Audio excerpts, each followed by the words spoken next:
Bab ke-10, pindah ke kontrakan. Puk, puk, puk. Lei, bangun! Reki sama sekali tidak bergeming saat Azura membangunkannya. Pria itu sengaja memejamkan mata, meski telinganya mendengar sang istri memanggil namanya. Jadi begini rasanya tidur dibangunkan istri? Ini sangat menyenangkan, batin Reki. Lei, ayo bangun! Ini sudah waktunya sholat asyar. Aku nggak mau ya, punya suami malas ibadah. Ucap Azura. Mati aku. Aku sudah lama nggak sholat. Bahkan aku lupa bagaimana bacaan sholat. Bagaimana kalau Azura menyuruhku jadi imam sholat? Batin Reki. Lagi nggak sholat?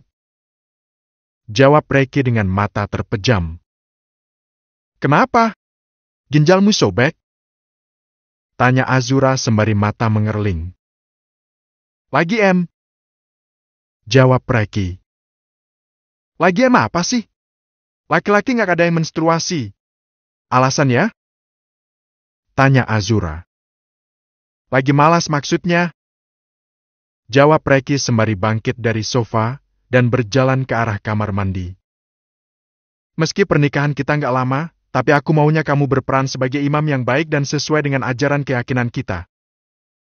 Ucap Azura sembari membuntuti Reki dari belakang. Oh ya? Bruk. Aduh, kenapa mesti berhenti tiba-tiba sih? Jadi nabrakan? Tanya Azura sembari mengusap dahinya. Enggak. Aku cuma penasaran dengan kata-katamu yang terakhir tadi. Kalau itu emang benar, berarti malam ini jadi malam pertama kita kan? Itu kan juga hak aku? Tanya Reki. Apa yang kamu pikirkan dengan otakmu yang seperempat itu? Baru beberapa jam lalu kita menyepakati surat perjanjian. Untuk yang satu itu pengecualian. Jawab Azura. Sekarang yang penting cepat sholat, terus kita pergi ke rumah yang kamu banggakan itu. Sambung Azura. Bukannya bergerak, Reki malah menatap Azura dengan seksama. Ada apa? Kenapa kamu menatapku seperti itu? Tanya Azura. Azura maaf, tapi aku lupa segalanya. Jawab Reki. Lupa segalanya? Maksudnya? Kamu amnesia? Tanya Azura menyelidik. Bukan itu maksudku. Aku sudah lama tidak sholat, aku lupa semua bacaan sholat. Jawab Reki. Innalillahi. Ucap Azura. Aku belum mati Azura. Ucap Reki. Yang bilang kamu mati siapa? Tanya Azura. Tadi kamu ngatain aku innalillahi. Jawaban Reki membuat mata Azura memutar dengan malas. Parah banget kamu deh. Ucap Azura sembari berlalu dari hadapan Reki. Kini giliran Reki yang membuntuti Azura dan melihat istrinya itu mengenakan mukenah. Dari awal sholat hingga akhir, Reki memperhatikan istrinya itu. Setelah selesai sholat, Reki kemudian pergi ke kamar mandi. Apa kita bisa pergi sekarang? Satu lagi. Apa kamu bisa jangan memanggilku dengan sebutan nama? Tanya Reki. Kamu mau dipanggil apa? Tanya Azura tanpa menoleh ke arah suaminya itu. Abang. Jawab Reki. Azura terdiam tanpa berkomentar apapun. Dia sibuk memasukkan peralatan makeup ke dalam tote bag miliknya. Setidaknya sikap Azura tidak separah yang aku bayangkan. Semoga aku bisa meluluhkan hati Azura. Batin Reki. Jura, apa kamu masih membenciku? Pertanyaan Reki membuat Azura menghentikan gerakan tangannya. Wanita cantik itu kemudian berbalik badan dan menatap suaminya itu. Aku bersikap lebih kompromi, bukan berarti aku sudah melupakan rasa sakit hatiku sama kamu. Kamu tidak akan tahu rasanya ditinggalkan suami yang belum 24 jam kamu nikahi. 5 tahun berpacaran, begitu banyak kenangan di antara kami. Dan sekarang kamu bertanya seakan ingin aku segera melupakan rasa sakit itu. Kamu masih waras nggak? Tanya Azura. Iya, aku rasa memang kurang waras. Bagaimana mungkin aku bisa melupakan rasa sakitmu secepat itu? Jawab Reki. Tapi kamu tidak tahu, kalau aku sudah merasakan rasa sakit itu selama 5 tahun. Tapi itu tidak apa. Aku akan berusaha menghilangkan rasa sakit hatimu secepatnya. Aku berharap selama setahun ini aku bisa mengubah kebencianmu menjadi cinta. Batin Reki. Aku sudah siap. Ayo kita pergi. Ucap Azura. Jura, apa kamu keberatan diajak hidup susah? Soalnya kamu tahu sendiri kalau aku tidak berpendidikan tinggi seperti Kak Eren. Aku tidak kerja kantoran, dan hanya jadi tukang antar galon juga seorang tukang ojek. Tanya Reki. Lalu apa kamu bisa menjelaskan, dari mana kamu bisa mendapatkan uang 50 juta untuk membuat baju kebaya dan sewa emua semahal itu? Tanya Azura. Itu semua tabunganku. Aku mengumpulkannya sudah bertahun-tahun. Sekarang tabunganku sudah habis, aku akan menabung dari awal lagi. Meski pernikahan ini kamu anggap sepele, tapi aku menganggap pernikahan ini serius. Aku akan memberikanmu nafkah lahir, meskipun nafkah batin belum kamu izinkan. Aku ralat. Bukan belum, tapi memang tidak akan pernah. Ucap Azura. Ya itu maksudku. Jadi aku berharap, meskipun nafkah yang aku berikan tiap harinya tidak banyak, tapi cukup buat kita makan dan bayar kontrakan. Ucap Reki. Jadi kita ngontrak. Kenapa tidak tinggal di sini saja? Di sini kita tinggal gratis. Tanya Azura. Tidak. Meski aku tidak kaya, tapi aku tidak mau bergantung pada istriku.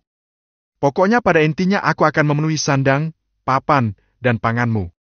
Uang gajimu itu milikmu, jangan pernah kamu keluarkan untuk kebutuhan rumah tangga kita. Apapun yang kamu butuhkan, aku pasti akan memberikannya. Jawab Reki. Kalau begitu aku tidak mau menutup mata dan telingaku.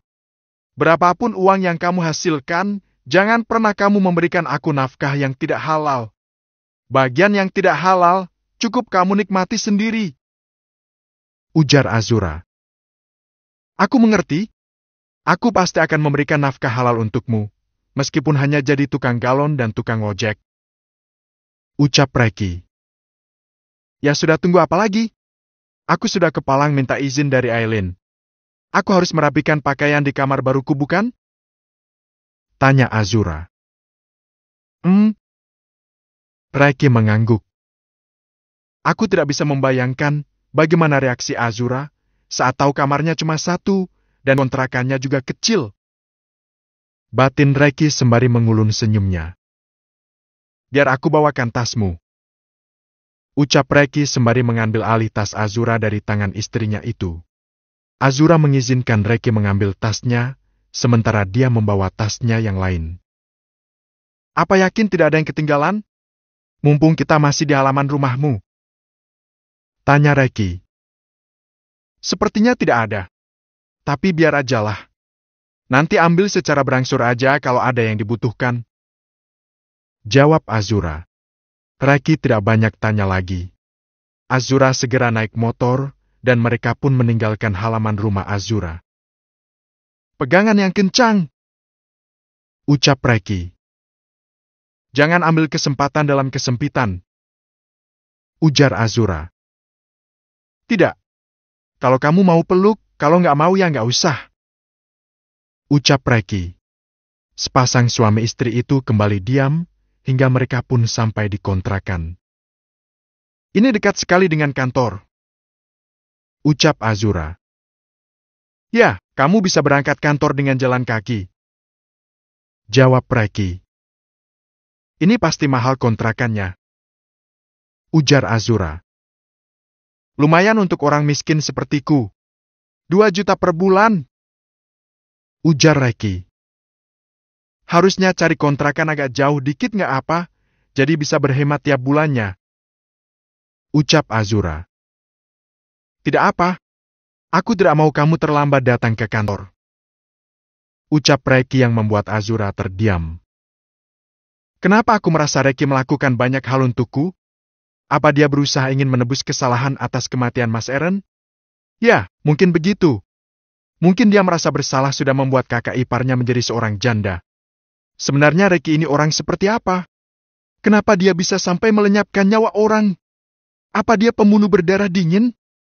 Bagaimana kalau dia KDRT dan membunuhku juga? Batin Azura. Apa yang kamu pikirkan? Ayo kita masuk. Maaf kontrakannya tidak sebesar dan sebagus rumahmu. Tapi inilah kemampuanku. Ucap Reki. Azura melangkah masuk setelah mengucapkan salam. Azura memang sangat terkejut karena kontrakan itu memang lebih kecil dari perkiraannya. Kamarnya cuma satu? Tanya Azura. Ya, apa kamu keberatan kalau kita berbagi tempat tidur? Tanya Reki. Tapi kan kamu bisa tidur di ruang tamu. Nanti biar aku yang beliin kamu kasur. Jawab Azura. Waduh, bisa kacau rencanaku agar bisa satu kamar dan satu kasur sama dia.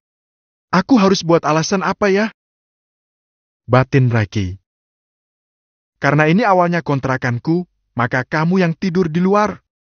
Aku tidak mau tidur di luar, soalnya tetangga sekitar sini ada yang baru mati gantung diri. Aku takut. Kata orang arwahnya gentayangan. Mana yang mati laki-laki mesum lagi?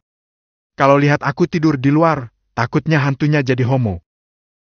Ucap Reki yang mencari alasan seadanya. Jangan menakutiku. Ucap Azura. Aku tidak menakutimu. Lagi pula kenapa kamu keberatan? Kita kan suami istri. Yang penting kita tidak ngapa-ngapain. Kamu bisa kasih pembatas bantal guling nantinya. Ucap Reki. Azura terdiam dan tampak berpikir keras. Dia terlihat imut kalau sedang mikir begitu. Senangnya hatiku bisa berdekatan dengannya setiap hari. Batin Reki. Ya sudah. Tapi kamu beneran ya? Awas kalau cari kesempatan dalam kesempitan. Ucap Azura. Iya. Jawab Reki. Azura kemudian menyusun pakaian di dalam lemari plastik yang disiapkan oleh Reki sebanyak 2 buah di kamar itu. 1 miliknya dan 1 lagi milik Azura. Apa ada peralatan masak di dapur? Tanya Azura. Lihat saja. Kalau ada yang kurang, kamu bisa bilang sama aku. Karena aku nggak tahu apa yang wanita inginkan di dapur. Jawab Reki. Azura pergi ke dapur setelah menyusun pakaian. Ternyata meskipun kecil, tapi semuanya lengkap. Kulkasnya juga berisi. Jadi dia ini pandai belanja? Batin Azura. Apa ada yang kurang?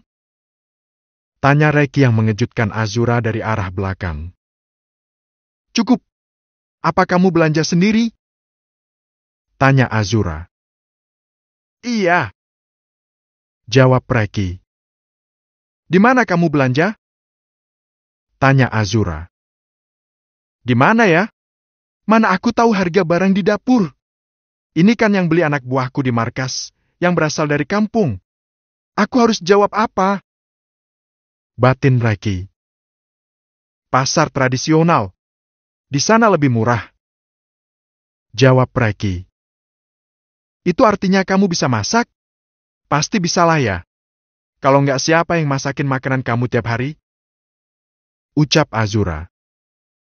Kalau masak aku emang ahli, karena aku terbiasa melakukannya selama mandiri puluhan tahun. Aku bahkan jarang makan di luar, dan lebih suka memasak di markas. Batin Reki. Bisa sedikit? Jawab Reki. Sekarang kamu pergi mandi saja. Aku akan memasak untuk makan malam kita. Ucap Azura. Sungguh? Wajah Reki semringah. Pasalnya ini adalah masakan pertama untuk dirinya dari orang yang dia cintai. Ya, apa ada makanan yang tidak kamu sukai? Tanya Azura. Aku tidak suka semua makanan yang mengandung racun. Selain itu, aku pemakan segalanya. Jawab Reki. Bilang saja rakus. Ejek Azura yang membuat Reki terkekeh. Reiki kemudian masuk ke kamar untuk melepas pakaiannya, dan kemudian digantikan dengan handuk yang melilit di pinggangnya. Azura memalingkan wajahnya saat tidak sengaja melihat Reiki yang setengah telanjang. Perut pria tampan itu sangat menggoda iman bagi kaum Hawa yang melihatnya. Saat Reiki memasuki kamar mandi, tidak sengaja dia melihat tato kalajengking di punggung kanan suaminya itu. Ya Allah! Manusia jenis apa yang aku nikahi ini? Aku jadi ketakutan. Bagaimana kalau dia membunuhku? Batin Azura. Azura mendadak tidak tenang saat melihat tato di punggung Reiki. Setelah mandi selama 15 menit, Reiki akhirnya keluar dengan rambut basahnya. Sungguh Reiki terlihat seksi dan maskulin di mata Azura. Namun wanita cantik itu segera memalingkan wajahnya. Reiki ini mentang-mentang pernikahan ini cuma setahun. Dia sama sekali tidak menghargai pandanganku. Jangan harap imanku lemah hanya karena hal seperti ini. Batin Azura. Setelah berkutat hampir 1 jam, Azura akhirnya selesai memasak. Dapat Reiki lihat, Azura tampak berkeringat setelah dari dapur. Apa dapurnya tidak nyaman? Tanya Reiki yang sedang santai sembari bermain ponsel. Ventilasinya terlalu kecil, jadi sirkulasi udaranya jadi kurang. Jawab Azura. Apa perlu aku pasang AC? Tanya Reiki. Jangan berlebihan. Dia benar. Ngontrak tempat kecil, tapi pakai AC. Jawab Azura. Jadi kamu mau bagaimana agar nyaman? Tanya Reiki. Aku butuh kipas angin kecil, agar bisa ngadam, sembari menunggu masakan.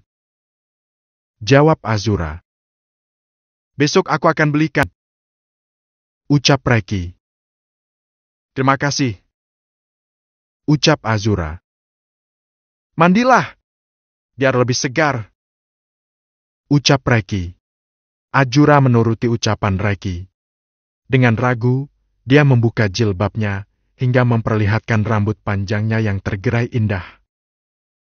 Cantik sekali dia. Reiki begitu terpesona saat melihat kecantikan Azura yang terlihat 2 kali lebih cantik dari sebelumnya. Jangan pernah potong rambutmu. Kamu terlihat lebih cantik dengan rambut panjangmu. Ucap Reiki yang membuat wajah Azura memerah. Segera pergi ke kamar mandi. Puk. Apa tidak bisa mulutmu direm dikit? Kamu harus main santai. Buat dia terbiasa dulu, bukan malah membuat gombal recehan. Gumam Reiki. Setelah menunggu hampir 20 menit, Azura terlihat segar dan sudah berpakaian piyama motif polos. Setelah menyisir rambutnya, Azura tampak membuka beberapa file. Kamu lagi apa? Tanya Reiki. Lagi ngecek berkas, sebelum ditandatangani oleh Aileen selaku direktur baru. Jawab Azura. Apa Aileen bisa memimpin perusahaan? Tanya Reiki. Belum. Tapi dibanding dirimu, Aileen lebih layak. Setidaknya dia lulusan bisnis. Jawab Azura. Ya itu benar. Ucap Reiki yang membuat Azura berbalik badan menatap suaminya. Sepertinya kamu itu tidak punya tujuan hidup ya?